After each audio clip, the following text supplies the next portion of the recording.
আসসালামু আলাইকুম প্রিয় শিক্ষার্থীরা, আশা করি তোমরা সবাই ভালো আছো। তো আমরা গত পর্বে ইউনিট 2 এর ক্লাইমেট চেঞ্জ সম্পর্কে দেখেছিলাম। সেখানে আমরা মেহেরজান নিয়ে যে প্যাসেজটা ছিল সেই প্যাসেজটা আমরা দেখেছি। তো আজকের এই ভিডিওতে আমরা মেহেরজানের অ্যাক্টিভিটি নিয়ে আলোচনা করব। তো প্রিয় শিক্ষার্থী বন্ধুরা, তোমরা যারা আমার এই চ্যানেলে নতুন তারা অবশ্যই চ্যানেলটাকে সাবস্ক্রাইব করে দিবা এবং পাশে থাকা বেল বাটনে ক্লিক করে নোটিফিকেশন অন করে দিবা, যাতে পরবর্তীতে কোনো ভিডিও দেওয়া মাত্রই সেটার একটা আপডেট তুমি পেয়ে যাও। ওকে, অ্যাক্টিভিটি আমরা যদি বি দেখি, বিতে দেওয়া আছে এমসিকিউ বা মাল্টিপল চয়েস কোয়েশ্চেন্স। তাহলে 1 নম্বর প্রশ্ন, ইন প্যারাগ্রাফ 3তে মাইটি রিভার্স মেন, অর্থাৎ এই শক্তিশালী নদী বলতে কি বোঝায়? তাহলে মাইটি রিভার্স, শক্তিশালী নদী বলতে কি বোঝায়? এটার অ্যান্সার হচ্ছে যে A number, rivers that have huge volumes of water, অর্থাৎ যে নদীগুলো আয়তনে বড়, যে নদীগুলোতে পানি অনেক বেশি থাকে, অ্যান্ড ভেরি স্ট্রং কারেন্টস, এবং যে নদীগুলোতে খুব শক্তিশালী স্রোত থাকে। তাহলে বাংলাদেশে এরকম বেশ কয়েকটা বড় নদী রয়েছে, যার মধ্যে উল্লেখযোগ্য হচ্ছে পদ্মা, মেঘনা, যমুনা, ব্রহ্মপুত্র ইত্যাদি। 2 নম্বর প্রশ্নটা দেখো যে ল্যান্ডেড প্রপার্টি, এই ল্যান্ডেড প্রপার্টি বলতে কি বোঝায়? এটার অ্যান্সার হচ্ছে সি নাম্বার, যে property in the form of a source of income to its owner, অর্থাৎ এমন একটা সম্পত্তি যা মালিকের আয়ের উৎস হিসেবে কাজ করে। তাহলে ল্যান্ডেড প্রপার্টি, যে ল্যান্ড থেকে আমরা বলতে পারি যে সোর্স থেকে তার ওনার বা মালিক ইনকাম জেনারেট করতে পারেন, that is called landed property. Number 3 দেখো, হুইসপারিং সাউন্ড। তাহলে হুইসপারিং সাউন্ড বলতে কি বোঝায়? হুইসপারিং সাউন্ড হচ্ছে উত্তর B number, wind that blows with a hissing sound. তাহলে বাতাসে যে শো শো শব্দ করে, এখানে হিসিং সাউন্ড মানে হচ্ছে যে শো শো করে বয়ে চলা, তাহলে যে শব্দটা শো শো করে বয়ে যায়। এবং নাম্বার 4 দেখো, ড্যান্সিং ফ্ল্যামস, অর্থাৎ আমরা দেখেছিলাম যে মেহেরজান যখন আগুন ধরাচ্ছিলেন সেই শিখাগুলোকে লেখক কম্পেয়ার করেছিলেন কিসের সাথে? যে ড্যান্সিং ফ্ল্যামসের মতে, অর্থাৎ যে শিখাগুলো একবার উপরে, একবার নিচে, একবার সাইডে, একবার পাশে, এই পাশে যাচ্ছিল বা মুভ করতেছিল। এই ড্যান্সিং ফ্ল্যামস হচ্ছে যে answer C number, flames that are made unstable by the blast of air, অর্থাৎ এখানে আগুনের শিখা যা বাতাস প্রবাহের ফলে আনস্টেবল বা অস্থির হয়ে ওঠে। সি নম্বর প্রশ্নটা দেখো যে ask and answer the following questions, তাহলে নিচের প্রশ্নগুলোর উত্তর দাও। এই নাম্বারটা দেখো, where does Meherjaan use to make fire for cooking her mills. তাহলে এই যে মেহেরজান তার রান্নার জন্য কিসে, অর্থাৎ কিসের আগুন ব্যবহার করতেন বা কি ব্যবহার করতেন আগুন ধরানোর জন্য? উত্তর হচ্ছে মেহেরজান ইউজেস ফায়ারউড। ফায়ারউড মানে হচ্ছে কাঠ, রান্নার কাঠ। To make fire for cooking her mills, অর্থাৎ মেহেরজান তার খাবার রান্না করার জন্য কাঠ ব্যবহার করেন। What property did Meherjan lose due to river erosion, অর্থাৎ নদী ভাঙ্গনের কারণে মেহেরজান তার কি সম্পদ হারিয়েছেন বা কি সম্পত্তি হারিয়েছেন? তো মেহেরজান তার লাইফের সব কিছুই হারিয়েছেন।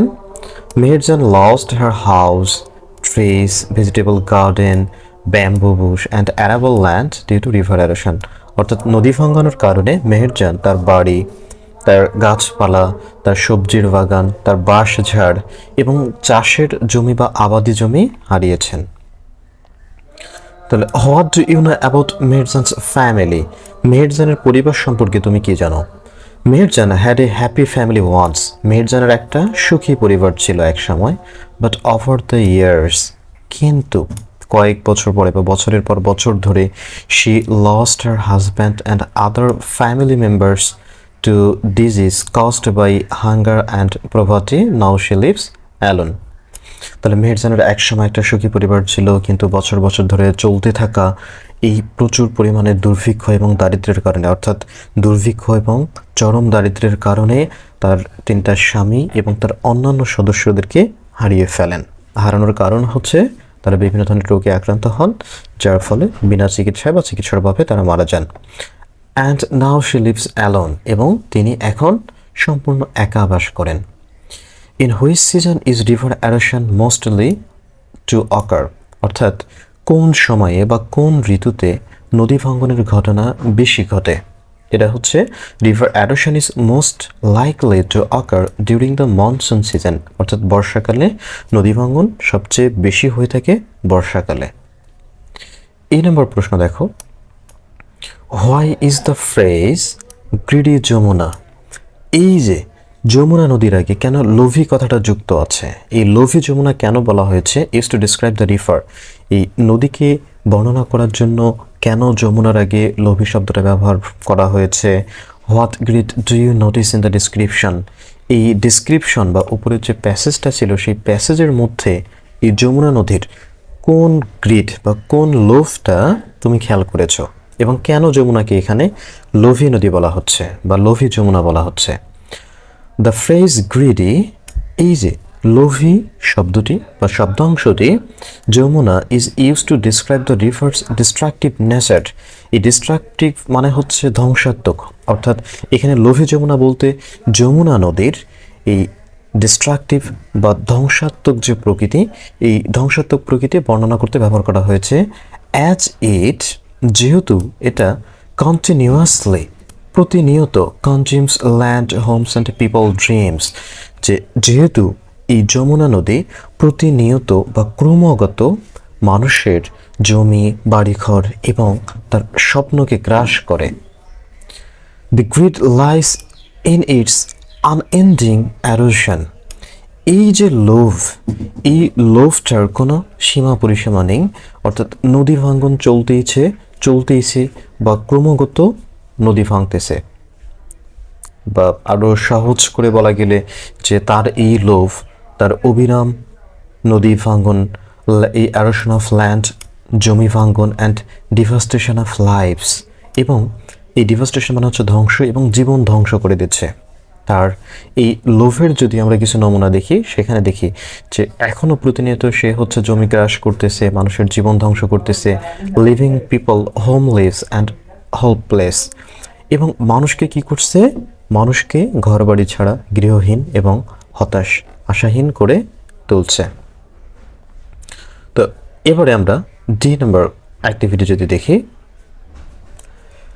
তো এইখানে একটা ফিল ইন দ্য ব্ল্যাঙ্কস দেওয়া আছে, এখানে কিছু ওয়ার্ডস দেওয়া আছে, ওয়ার্ডসগুলো হচ্ছে ভিকটিম শিকার, অ্যাফেক্টস প্রভাবিত করা, থ্রেটস হুমকি, এক্সাম্পল উদাহরণস্বরূপ ক্লোজ টু নিকটে, ডিউ টু মানে হচ্ছে কারণে, স্লাম ডুয়েলার মানে বস্তি অধিবাসী, হোমলেস মানে হচ্ছে গৃহহীন, এই শর্টেজ অফ ফুড মানে হচ্ছে খাবারের সংকট, অন লাখ। আচ্ছা, এবারে আমরা যদি দেখি মেহেরজান ইজ আ টিপিক্যাল, উত্তর হবে স্লাম ডুয়েলার, তাহলে মেহেরজান হচ্ছেন একজন বস্তির অধিবাসী বা বস্তিতে থাকেন, হু লিভস ইন স্লাম, তাহলে যিনি বস্তিতে থাকেন। She lost her shelter and properties, তিনি তার আশ্রয় এবং জমিজমা বা সম্পত্তি হারিয়েছেন। কেন হারিয়েছেন? The erosion of the river Jamuna, Jamuna নদীর ভাঙ্গনের কারণে। এই কারণে অর্থ আসে হচ্ছে ডিউ টু মানে হচ্ছে কারণে বা জন্যে। শি লস্ট হার ফ্যামিলি, তিনি তার পরিবারকে হারান। Her husband had died of disease caused by poverty, তাহলে তার স্বামী এই দুর্ভিক্ষের জন্য, অর্থাৎ দুর্ভিক্ষের কারণে বিভিন্ন রোগে আক্রান্ত হয়ে মারা যান। শর্টেজ অফ ফুড, খাবারের সংকটের কারণে মারা যান। Now she is only a homeless, 4 নম্বর উত্তর হচ্ছে হোমলেস, এবং তিনি এখন কেবল গৃহহীন।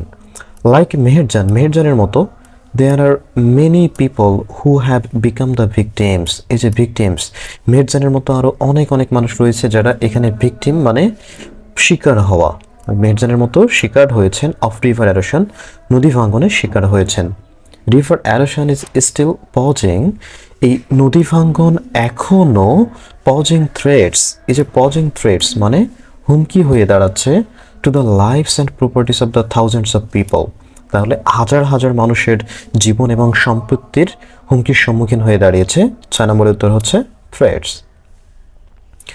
পিপল লিভিং ক্লোজ টু, এই ক্লোজ টু মানে নিকটে, তাহলে মানুষ যারা rivers are most likely victim of river erosion, অর্থাৎ মানুষ যারা কি করেন যে নদীর পাশে বাস করেন, এই ক্লোজ টু মানে নিকটে বা পাশে, খুব কাছে, অর্থাৎ নদীর পাশে যারা বাস করেন তারাই মূলত নদী ভাঙনের শিকার বেশি হয়ে থাকেন।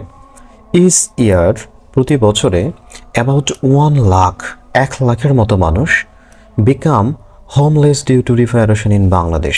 তাহলে নদী ভাঙনের কারণে প্রতি বছর প্রায় 1 লাখের মতো মানুষ আশ্রয়হীন বা গৃহহীন হয়ে পড়েন। Meherjan's life is just one example.